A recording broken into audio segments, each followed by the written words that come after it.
Assalamualaikum warahmatullahi wabarakatuh. Kenalkan, nama saya Tina Febriani, NPM 1913-24446, mahasiswi Pendidikan Biologi, Fakultas Keguruan dan Ilmu Pendidikan Universitas Lampung.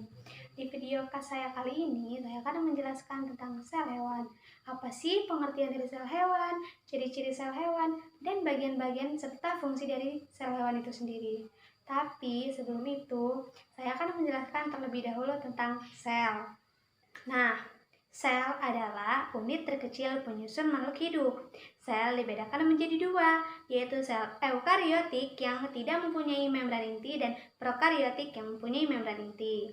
Selain eukariotik dan prokariotik, sel juga dibedakan menjadi dua, yaitu sel uniseluler dan multiseluler. Uniseluler adalah sel yang memiliki satu membran inti, contohnya adalah amoeba dan paramecium. Sedangkan multiseluler adalah sel yang memiliki lebih dari satu membran inti, contohnya adalah tumbuhan dan hewan. Nah, selanjutnya kita akan beralih ke sel hewan. Sel hewan adalah organel kecil dengan selaput tipis yang di dalamnya terdapat larutan koloid yang mengandung senyawa kimia. Salah satu kelebihan dari sel hewan adalah mampu menduplikasikan diri secara mandiri melalui proses pembelahan. Nah, sel yang ada dalam diri manusia itu juga termasuk ke dalam jenis sel hewan. Selanjutnya adalah ciri-ciri dari sel hewan.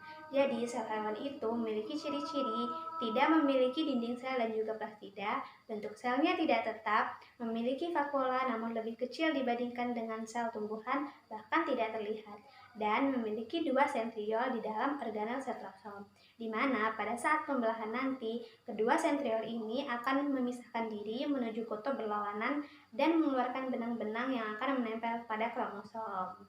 Selanjutnya yaitu adalah bagian-bagian dari sel hewan dan juga fungsinya. Yang pertama adalah membran sel. Membran sel adalah bagian terluar dari sel hewan yang terdiri dari protein dan juga lemak. Fungsi dari membran sel sendiri yaitu untuk membungkus atau melindungi sel, untuk menerima rangsangan dari luar, untuk mengatur keluar masuknya nutrisi dan juga mineral, serta sebagai tempat terjadinya berbagai reaksi kimia. Yang kedua adalah sitoplasma. Sitoplasma yaitu bagian sel yang terdiri atas protein dan 90% air. Di mana sitoplasma ini terdapat dua bentuk, yaitu fase gel yang bentuknya cair dan fase sol yang bentuknya padat. Fungsi dari sitoplasma sendiri sebagai tempat metabolisme sel dan sebagai sumber bahan kimia sel. Bagian sel hewan yang ketiga adalah retikulum endoplasma. Retikulum endoplasma yaitu bagian sel terbesar kedua setelah mitokondria. Nah, terdapat dua macam retikulum endoplasma, yaitu retikulum endoplasma kasar dan retikulum endoplasma halus. Retikulum endoplasma kasar mempunyai fungsi memegang protein yang terbentuk di ribosom. Itulah mengapa retikulum endoplasma kasar ditempeli ribosom, sedangkan retikulum endoplasma halus tidak.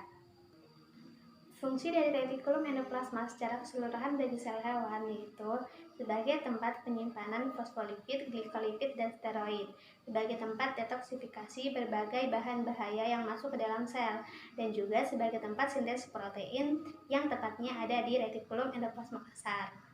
Bagian sel hewan yang keempat adalah mitokondria. Mitokondria disebut juga sebagai mesin sel. Bentuknya seperti cerutu dan mempunyai dua lapisan membran berlekuk yang disebut krista. Dalam bentuk tunggal, mitokondria ini disebut juga mitokondrion. Nah, mitokondrion ini bisa merubah energi kimia menjadi energi lain. Fungsi dari mitokondria yaitu sebagai tempat respirasi seluler dan juga sebagai penghasil energi dalam bentuk ATP. Bagian sel hewan yang kelima adalah mikrofilamen. Mikrofilamen ini tersusun atas protein, aktin, dan juga miosin. Bentuknya hampir sama seperti mikrotubulus tetapi lebih kecil dan lebih halus. Mikrofilamen mempunyai peran dalam pergerakan sel, endositosis, dan juga eksositosis. Bagian sel hewan yang selanjutnya adalah badan mikro atau peroksisom, yaitu kantong kecil yang mengandung enzim katalase, di mana fungsi dari peroksisom atau badan mikro ini untuk menguraikan sisa metabolisme dalam bentuk peroksida yang sifatnya toksik menjadi oksigen dan juga air, dan mengubah lemak menjadi karbohidrat. Setelah badan mikro, ada bagian sel hewan yang disebut dengan mikrotubulus, yaitu bagian sel yang tersusun atas tubulin berupa bulat protein globulat, di mana pada saat-saat tertentu Si tubulin ini dapat berubah bentuk menjadi silindris panjang berlongga.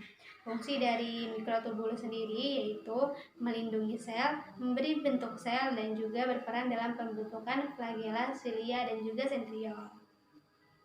Bagian sel selanjutnya adalah badan Golgi atau aparatus Golgi, yaitu bagian sel yang berbentuk kantong pipi dengan berbagai ukuran dari yang besar hingga kecil. Nah, di mana badan Golgi ini terikat pada membran. Fungsi dari badan Golgi itu sebagai pembentuk vesikula untuk ekskresi, sebagai pembentuk lisosom, sebagai pembentuk membran plasma, dan sebagai tempat pemrosesan protein. Bagian sel selanjutnya adalah nukleus atau inti sel, yaitu bagian sel yang memiliki fungsi sebagai pengatur dan pengendali berbagai aktivitas sel, mulai dari proses metabolisme sampai pembelahan sel. Nah, nukleus ini ada di dalam sel eukariotik dan mengandung DNA. DNA tersusun atas nukleotida yang membantu dalam pembentukan protein di proses transkripsi dan juga translasi.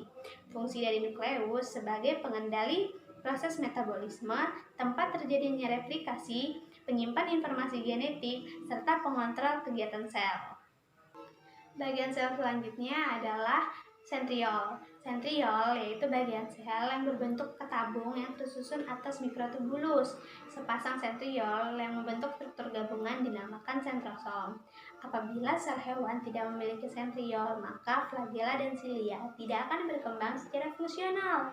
Nah, fungsi dari centriole itu membantu proses pembentukan flagella dan juga cilia dan membantu dalam proses pembelahan sel dalam bentuk benang spindle. Bagian selanjutnya adalah lisosom. Lisosom memiliki bentuk kantung terikat pada membran yang mengandung enzim hidrolitik. Enzim hidrolitik ini berfungsi untuk memecah bagian sel yang tidak diperlukan untuk digunakan kembali. Lisosom hanya terdapat pada sel eukariotik. Fungsi dari lisosom itu sebagai pengontrol pencernaan intraseluler, sebagai pemecah bagian sel yang tidak digunakan lagi atau yang sudah rusak, yang disebut dengan autofagi, serta membantu memasukkan makromolekul dari luar ke dalam sel menggunakan mekanisme endositosis. Selanjutnya adalah nukleolus. Nukleolus ini bagian sel hewan yang terdapat pada inti sel atau nukleus.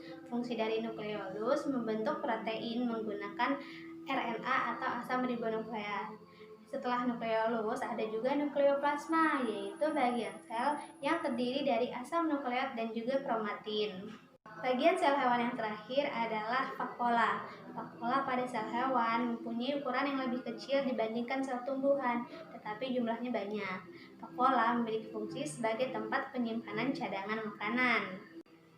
Itulah tadi yang dapat saya sampaikan tentang pengertian dari sel hewan, ciri-ciri sel hewan, bagian-bagian dari sel hewan, serta fungsi-fungsinya. Semoga apa yang saya dapat sampaikan bermanfaat bagi semuanya. Saya mohon maaf apabila ada kesalahan dalam saya menyampaikan